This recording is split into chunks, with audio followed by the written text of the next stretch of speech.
we continue with Hilchot Talmud Torah, and we're in chapter 5, and we're going to start today with Halachah 6. So this chapter, at least I'm not sure, I don't remember all of the chapter. Yes, no, it's actually all of this chapter. It deals with respect to one's primary teacher, right? How he should show him respect. Okay, so number 6. So let's read with our commentary. We go back and add explanations. Similarly, he should not remove his tefillin in the presence of his teacher, nor should he recline in his presence. Rather, he should sit before him as one sits before a king. A person should not pray either in front of his teacher, behind his teacher, or at his teacher's side. Needless to say, one should not walk by his side. Rather, he should distance himself behind his teacher without standing directly behind him and then pray. Okay. One should not enter a bathhouse together with his teacher or sit in his teacher's place. He should not side against his teacher's opinion in his presence or contradict his statements. One should not sit in his presence until he tells him to sit. One should not stand before him until he tells him to stand or until he receives permission to stand. When one departs from his teacher, one should not turn his back to him. Rather, one should walk backwards while facing him. So we're going to explain, of course, there is, as you see, there's a lot of information, and many of the things we're going to comment. Actually, it's not only to his teacher, but also to the parents. The same laws apply, respect to the parents. And also the same laws apply in a synagogue, how you behave in a synagogue. Okay, so let's see, number 6. From the beginning with commentaries and explanations. Similarly, he should not remove his tefillin in the presence of his teacher. Okay, so let's see. Rav David Arameach notes that this law is found in Shemusha Rabbah. Okay, so it's some kind of, I guess, medrash. His version of the text leads him to the interpretation before rather than in the presence. Okay, there is first the teacher should remove his tefillin and then the students. However, the Shiboke Haleket and others renders the Shemusha Rabbah as translated here. The case of Mishnah cites Sanhedrin 101b, which holds the removing one's tefillin in the presence of a king. Forbids removing the king, since in Hariot 13a relates that the Torah scholar is more deserving honor than a king. There are those who quote his source as for our halachah. Okay, so it's a long explanation. So what we can learn from here? So in front of our teacher, we're not allowed. It says in the presence. No, it's not. It says in front. In the presence of our teacher, you're not allowed to remove tefillin. Okay, so meaning what? Like you would. In some sense, right? When you have your tefillin on, right? So it's in some sense like you remove the presence of the Shekhinah, so that's a tefillin on the head. It's like direct connection to the Shekhinah in front of your teacher, right? And maybe if you go to another room, you would be allowed to, but not in front of him. And same, I just want to draw the parallel. Same is actually in a synagogue. It's not you cannot remove tefillin in front of the Sefer Torah. For example, on Monday and Thursday we read Sefer Torah. Today, today we did not. Tomorrow we're going to read Beezrat HaShem Sefer Torah, and some in the place where I pray, there are a few people they need to leave early. They come early to the shul. They have to start the day very early, the way I understand.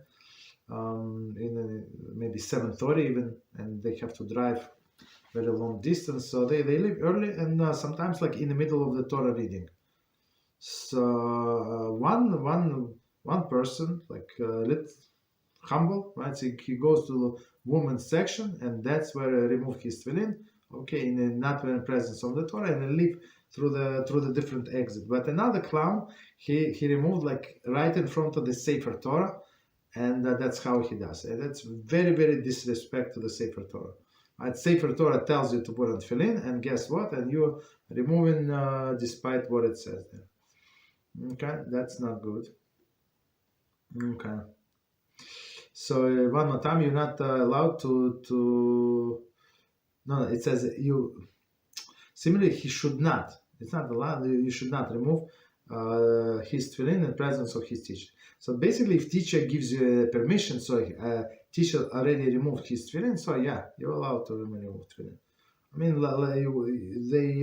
they prepare for different activities, of course. Nor should he recline in his presence. Commentary: note Hilchot Chometz of Matzah, which means that this prohibition even on the Seder night, when there is a mitzvah to recline. Okay, so what does it mean? So on Seder night, in Pesach, we have a mitzvah when we drink these 4 cups of wine, and when we eat matzah, so we recline on the left side, right? Some have a pillow, some like recline on the table, but nobody sits straight, right? Almost nobody, right? So, and then it says, if you do not recline, you have to repeat again. So if somebody eats matzah without reclining, so the person has to eat the same amount of matzah. So it's like you have to eat a lot of matzah on that day. So it's very hard. It's not such easy thing. So people usually remind each other to recline, right? That's the requirement of the day. And even on this day, even though it's a requirement of the day, even though our sages said if you did without reclining, you have to repeat, right? That's you understand how strict it is. Even then, it says that the students are not allowed to recline in the presence of their teacher. Why? Why? Because it is disrespect. But usually, of course, teachers are aware, rabbis are aware.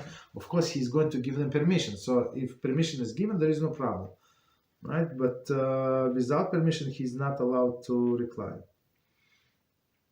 Continue. Rather, he should sit before him as one sits before the king, right? So, like the way, I mean, of course, you're allowed to sit in front of the king, but only if the king tells you to sit. So if king does not tell you to sit, you have to stand. Same as here. So and as you saw from the end of this halachah, so in some sense we must respect Torah scholar. I mean your own rabbi even more that you respect a king. Right, and it's actually in Pirkei Avos. If you watch Rabbi Reuven Shlita's series Pirkei Avos, so he explained it beautifully. So why? Because he said, it says in Pirkei Avos that the world was given three crowns. Right? What is the crowns? One is the crown of the kingship. Right? One of crowns of kihuna, meaning to be a Kohen, right? Priest. We say Kohen, and the third is a crown of the Torah. So first two crowns, a person does not have to exalt themselves. It's like they just because they're born in such a family, right? If this person was born in a family of the king, what is his achievements? No achievements. What is his merits? There is no merits. He was just born like this. In this family, that's it. So he's the next king, right? So there are not too many merits, right? Or a Kohen, right? He was born from a father who is Kohen.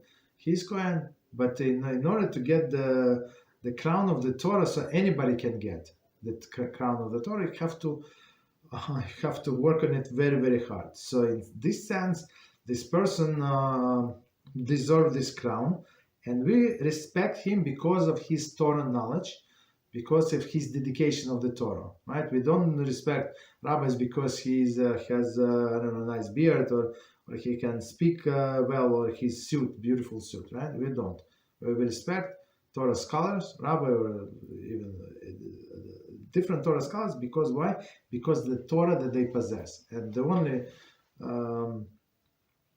only option to possess a Torah, right, is working hard, and HaShem has to grant it to you. So there are many people that learn many years, and you ask him to, okay, so explain one halachah. For example, this halachah would not be able to explain.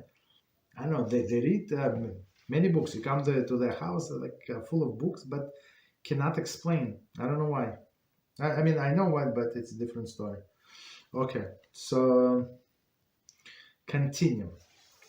Rather he should, so one more time, rather he should should sit before him as they sit before the king. So meaning very, very respectful.